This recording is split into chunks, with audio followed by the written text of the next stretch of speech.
রমজানের শুরু থেকেই দেশের শহর গ্রামের বিভিন্ন সড়কের মোড়ে, ফুটপাতে এবং রেস্তোরাঁয় জমে উঠেছে ইফতারির বাজার।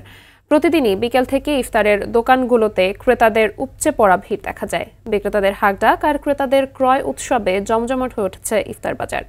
দর্শক, ইফতার বাজারের খবর জানাতে রূপগঞ্জ থেকে সরাসরি যুক্ত হচ্ছেন সহকর্মী এস এম রুবেল মাহমুদ। রুবেল, ইফতার সামগ্রীর দাম নিয়ে ক্রেতা বিক্রেতারা আসলে কি বলছেন জানাবেন। জি মাহবুবা, আমি যেমনটা জানাচ্ছিলাম আসলে কিন্তু রূপগঞ্জের কিন্তু বিভিন্ন জায়গায় যারা রূপগঞ্জের যে জায়গাতে আমি দাঁড়িয়ে আছি সেটা কিন্তু রূপগঞ্জের শহর বলা যায়, গাউসিয়া এলাকা। এখানে কিন্তু প্রায় তো রেস্টুরেন্ট রয়েছে প্রায় 20টির মতো, আর প্রতিটি রেস্টুরেন্টের সামনেই কিন্তু একটি দুটি চারটি করে কিন্তু তারা ইফতারের পসরা সাজিয়ে বসিয়েছেন।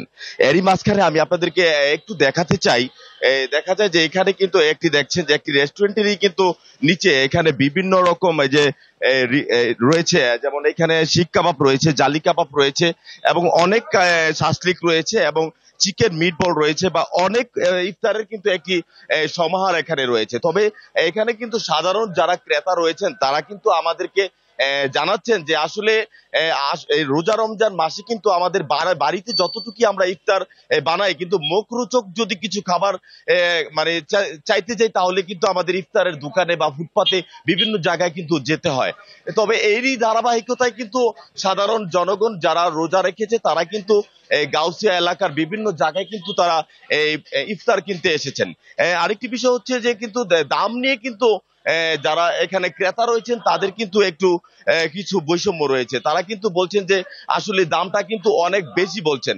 একটা শিক কাবাবের দাম কিন্তু আগে যারা গত বছর বা 2-1 বছর আগে নিয়েছিল তার থেকে কিন্তু অনেকটাই বেশি দাম কাস্টমাররা বলছেন। এদিকে আবার যারা ইফতার বিক্রি করছেন দোকানদাররা কিন্তু বলছেন যে আসলে সকল দ্রব্যমূল্যের দাম অনেক বেশি থাকার কারণে কিন্তু আমরা এই কমে কিন্তু আগের মতো বিক্রি করার আমাদের কাছে সুযোগ নেই। তবে নারায়ণগঞ্জের রূপগঞ্জের যে বিভিন্ন জায়গায় যে ইফতারের দোকানগুলো রয়েছে সেখানে কিন্তু যতই দাম হোক কিন্তু রোজা রেখে কিন্তু কাস্টমাররা মানে সর্বক্ষণই চেষ্টা করছেন যে আসলে ভালো একটা ইফতার, মুখরোচক একটা ইফতার করার জন্য।